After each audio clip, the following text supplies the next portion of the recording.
Hello and welcome to my channel, Boo Snakes and More.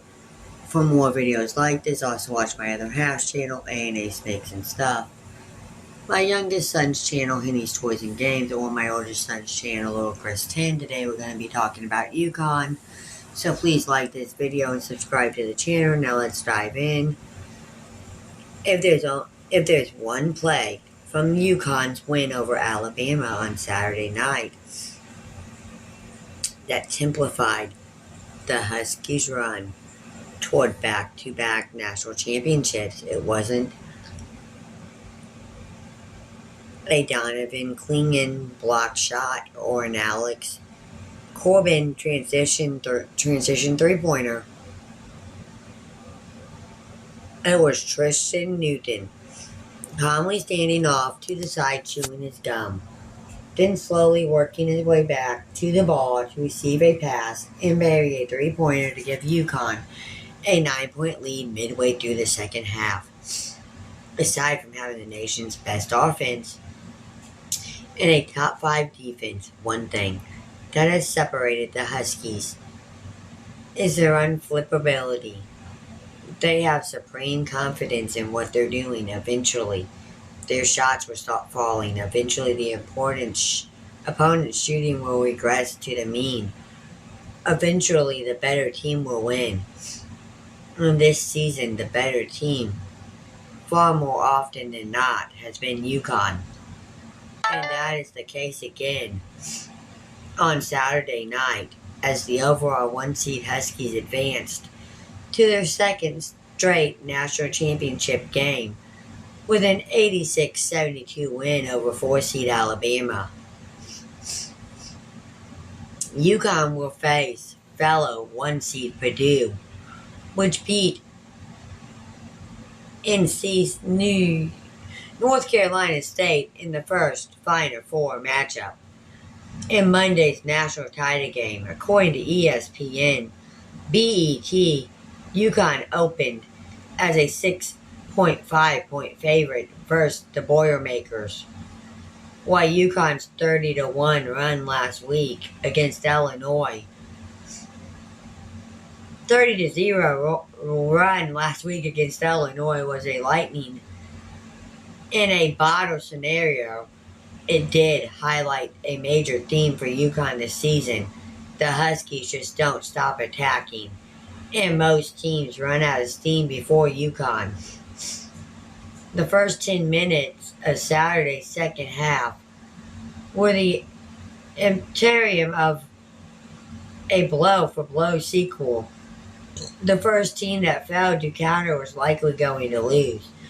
The Huskies started the period with 4 straight points to open up the biggest lead of the game, an 8-point edge. Alabama immediately responded with a 7-0 run. Then UConn countered with a 7-0 run of its own. And Alabama came right back with a 7-0 run and ultimately tied the game at 56 with 12:41 remaining.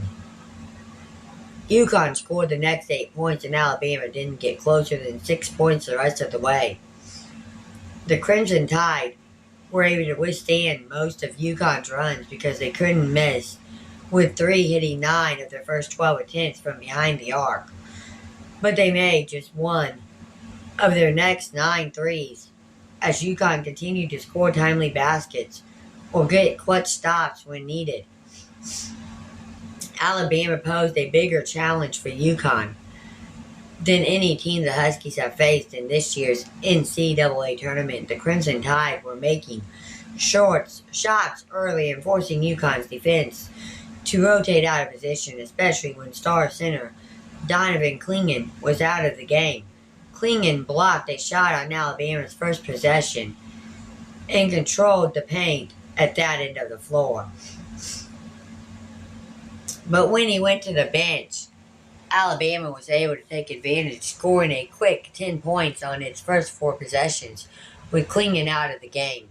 After UConn trailed for just 28 seconds in its first 4 games of this year's NCAA tournament, Alabama led the Huskies for almost 5 minutes in the first half of Saturday's game. UConn also faced its latest its largest deficit of the tournament when the Tide opened up a 23-18 lead with 11:08 remaining in the first half. We certainly aren't going to just drive the ball at Klingon and expect to score over the top of him. All night, Alabama coach Nate Oates said earlier this week that didn't seem to work very well their last game out. All week, Alabama wasn't shy about its identity and what got the team to the Final Four, 3-point shooting. The Crimson Tide made 16 shots from behind the arc in the regional final against Clemson and had made at least 11 threes in 3 of their 4 NCAA tournament games. In the first half against UConn, the recipe didn't change.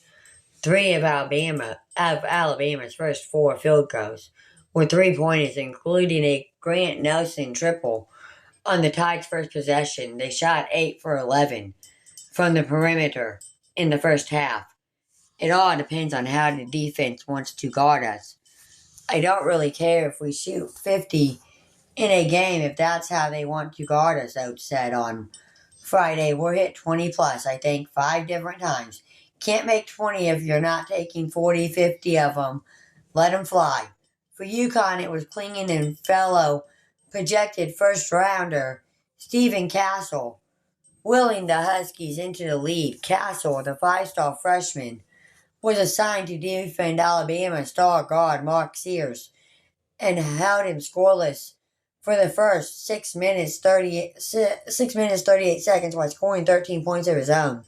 The Crimson Tide were giving Castle, a 26.2% three-point shooter on the season, plenty of space on the offensive end, with Nelson cheating him off to help clog the lane around Kerrigan. Castle responded by burying 2 early threes and showing plenty of aggressiveness driving to the rim. There's a reason why, in the basketball world, people are as high on Steven as they are. He's a winning player, and obviously he's got an incredible career in the NBA ahead of him. UConn coach Dan Harley said after the Huskies won over Illinois in the Elite Eight, he's been the anti-5-star freshman. He does whatever the team needs for us to win. Cleanigan and Castle brought UConn enough time for veteran guards Tristan Norton and Cam Spencer, the Huskies' 2 stewards all season, to get their offense going.